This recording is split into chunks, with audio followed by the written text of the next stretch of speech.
Shirley, before we get going, I just want to say how lovely you are looking today. But You now I want you to give it to me straight. So, how do you know that prayer works? because of many examples in my own life of prayer being answered, and also because God tells us, Jeremiah 33 verse 3 says, "Call to me and I will answer you." That's God speaking. And many years ago, that used to be on a radio program where they had a thought for the day. That was someone's theme. They used to say, "Now remember, God's phone number is Jeremiah 333." Oh, lovely. So yes, if you can't remember anything else, remember that.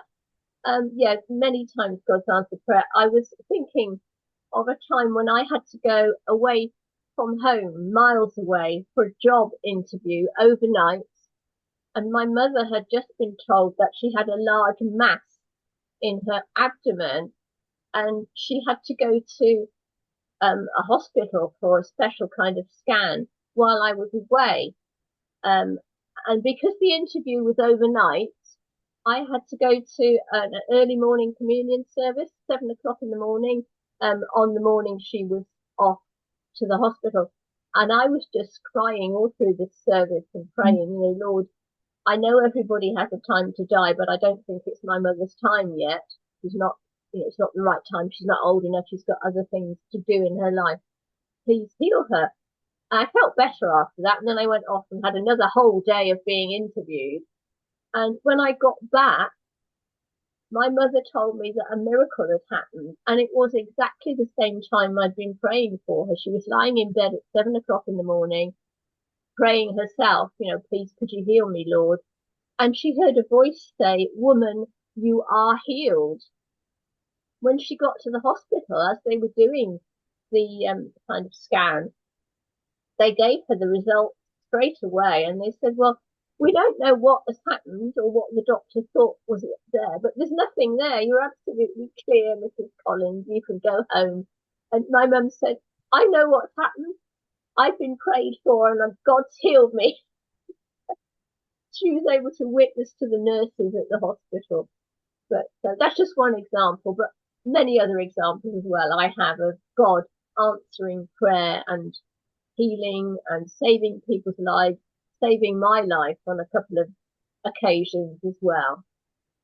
Shirley, that's a wonderful testimony there because, like you used your faith there, you pray for your mum and she gets to the hospital and they send her away again. What a wonderful testimony. So, Yeah, how do you show your gratitude to the Lord, would you say, Shirley? it can be a bit difficult. It's a bit like at Christmas. What do you give the person who has everything?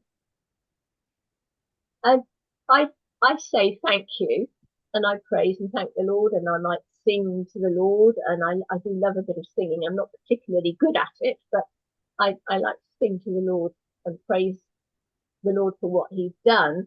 Um, Also by living the life that He's asked us to live, serving God and trying to lead others to the Lord as well. And also, I did give my life to the Lord at 18 when I became a Christian, properly became a Christian at 18, and made a commitment to the Lord and said, "Jesus gave his life for me, so I'm going to serve Jesus, who is also serving God the Father and in the power of the Spirit." So I also got baptized in the Spirit, not the same day, but a bit later on. So I try to do that.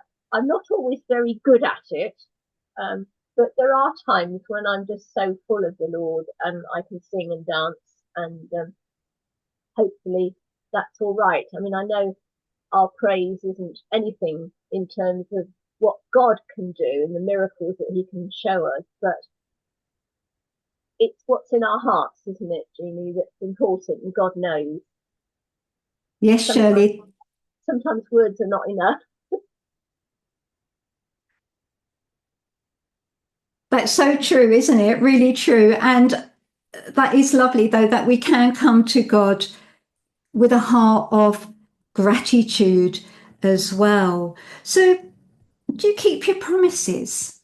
Oh, I always keep my promises. And while that's something I was brought up to do, um, I do get a little bit disheartened when other people don't do what they say they're going to do. And someone might say, "Oh, I'll lend you that book," or "I'll send you that link to that website," and I wait, and it doesn't happen. I obviously I'll forgive people for forgetting or whatever, but sometimes people say things, particularly in I'm from a show business type of background originally. There's a lot of "oh darling," this kind of thing, and "oh yes, how wonderful," and "you must play this part," and you never get the part. They say that to every applicant. Um, but I do keep my promises, and God keeps His promises to us. But also, that sometimes means if I'm maybe in charge of a group of children or people, and I say something like, "if you do that again, I shall have you in detention or withdraw a privilege," and I keep those promises as well, so that people can see that I'm a person of my word. And somebody said to me once, quite an elderly lady actually, said to me, "Yes, but Shirley, don't forget, Jesus didn't let people walk all over him." I think it's in the book of Matthew. He throws the moneylenders out of the temple. Possibly he'd been in the temple before and seen those people, but there came a point, a sort of cut-off point, where he thought, "I've got to do something." So in that sense, yes, I keep those promises as well. But the nice promises too, I keep. If I promise to take someone out for the day or something, or promise to buy them something for Christmas, I will do my utmost to do that. Yeah, I think promises are important to keep, as you said there, Shirley. So, how much would you say God influences the decisions in your life? All the time. Um, I got into the habit a few years ago of saying Psalm 91 every day at some point. And I don't say that in a rattling off kind of way. I say it in a slow, meaningful way every day. And it's a way of asking and invoking God's protection, but also remembering what He will do for me each day. And I think that's incredibly important. And also in Jeremiah 29, I think beginning at verse 11, is another lovely set of verses about God saying, "I have a plan for you, which is for good things and not for disaster in your life." And I like to hang on to that as well, as God showing me that whatever's going on, He's there. I have to say, I've made a couple of really bad decisions in my life, but they were sometimes when I wasn't listening to God or had got so excited about something that I actually forgot to say, "is that the path I should go down?" And for example, the first house I ever got a mortgage for, I woke up the morning after I moved in, and that kind of groggy feeling you have just as you're waking up, that's the time when God often speaks to me, because I'm kind of not quite up to ignoring him or looking for a cup of tea or coffee. I'm sort of waking up, and I just knew that I had bought the wrong house and I had to get out of that situation. I bought it because I was needing to move in a hurry, and God actually wanted me to have a house that would have been on the market a few months later, and I did get that house in the end. But yeah, so when I make mistakes, it's often big ones, and we need to be aware that God wants to be part of every bit of our life, the small decisions and the big ones too. For sure, he really does. And you saying about the house there, so often we can get a bit anxious And so therefore we think, I've got to go for this, when God is saying, just hang on a minute, just wait and let me work things out, as you say there, Shirley. And that's important as well, because I always feel God goes ahead of us so we can rest in his presence. But sometimes that can be a bit hard to do. So do you encourage and uplift others? Is that important? Yes, very important. Um, when I was a child, in my second year at junior school, my mother went to Parents' Day and she came home in a really bad mood.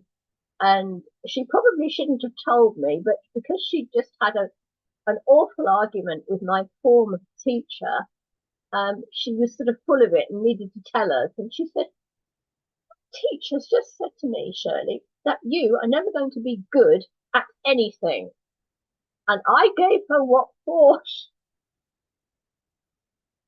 in a number of respects, because the previous teacher in my first year had said that I was obviously quite good at art. And my mother knew I could dance and do other things. And for this teacher who didn't really know me to say that, but me knowing that someone had said that about me, it had an effect on my life for quite a while. So I wasn't being encouraged. Um, Actually, I didn't forgive that lady till I was about 50 years of age. And I was sat one day doing something totally different. And God sent a little voice in my head and said, don't you think it's about time you forgave Miss Douglas for what she said to you? Said about you? And so I did forgive her in the end. But and we need to forgive people because, as it says in the Lord's Prayer, forgive those, and then God will forgive us. Um, those who sinned against us. Yeah. But so Yeah. I like to encourage and build people up. And someone has said of me that I'm a kind of female Pied Piper. Because of that, people tend to latch on to me. I will be fair with people, but I will also lift them up. And another person who actually calls herself a Christian dance teacher said to me once, oh, Shirley, you're very good with the hopeless ones.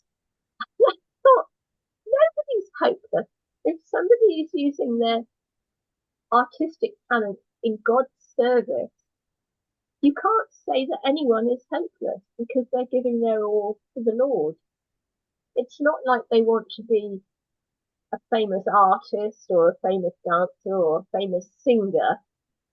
If you were having an audition with Simon Cowell, yes, you might expect him to say that you're no good as a singer. But if you're doing your best to follow God every day and you're exploring your talent, then you can't be told that you're no good at anything. So yeah, I do try and encourage people. And I think we need to treat people as we would like to be treated by them. Encouragement is very, very important. And saying words like hopeless is very negative. And the negative words that you had to you, they can make people stumble. They can have an effect on people. So we have to be very careful with what we say with our words, because I think you can build somebody up or you can knock them down. And we need to build people up. And to say or to think that somebody's hopeless is unkind. And Shirley, I have to say that I mean this very sincerely. You are a gifted and talented woman. Now, Shirley, do you try then to repair broken relationships? I do. I do indeed. And I think it's so important that we need to do that because there are so many broken relationships. And sometimes it's because one side is kind of there, the other side is there, and they're millimeters away from each other. And they just need someone to be a bit of a catalyst to say, well, you two sets of people, you're actually wanting the same thing. Why don't you just get back together and talk about it? Really interesting. I worked for Tear Fund for a while, and interesting situations there. Tear Fund used to be a very separate Christian aid organisation, Christian aid and development organisation. They never joined the Disasters Emergency Committee because they didn't think the non-Christians would want them. And the people in the DEC, Disasters Emergency Committee, they thought, oh, we won't ask Tear Fund to join because they won't want to join us because we're not Christian. And I actually brought them together. And Tear Fund is now part of the DEC. So whenever there's a huge disaster anywhere in the world, some of the money that's raised in the UK through that organisation will include Tear Fund projects. It's quite good if you think about all the different appeals we have and you're not sure who to give money to. You can give to the DEC and it will go to some Christian work. And you think that dance and music is important as well? Yes, I do. I choreographed a dance too. It's a song which Helen Shapiro sings with Cliff Richard on one of her albums. She didn't write it herself. It was written by Marty Goetz, another Jewish guy. I was moved to create some choreography for this. Two verses from Romans 12. We being many are one body through Messiah, and everyone part of each other and serving each other and serving God, because he's our Father who loves us as a mother loves a newborn child, part of the word. Yeah, the first time that was actually used was on the day of Princess Diana's funeral, and I got people together in a dance workshop on that day.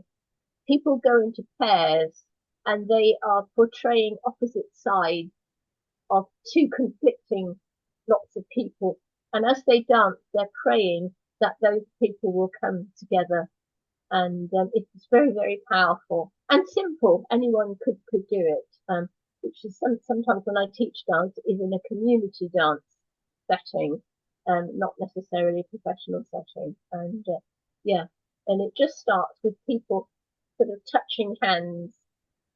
A bit like, I don't know if you remember Torville and Dean's opening movements to their prize-winning skating dance that Yes. they did. They start out kneeling on the ice, doing things with their hands. It starts off in a similar way of people just coming together and then realizing, because I do it normally in a big room with lots of people, that there are other people around. And in the end, they all join hands and work together. That's lovely. And Shirley, we are going to put a link to that song by Cliff and Helen Shapiro with your video for people to listen to as well. So, Shirley, can I say thank you for joining me today for Give It To Me Straight. Thank you, Shirley. Thanks, Jeannie.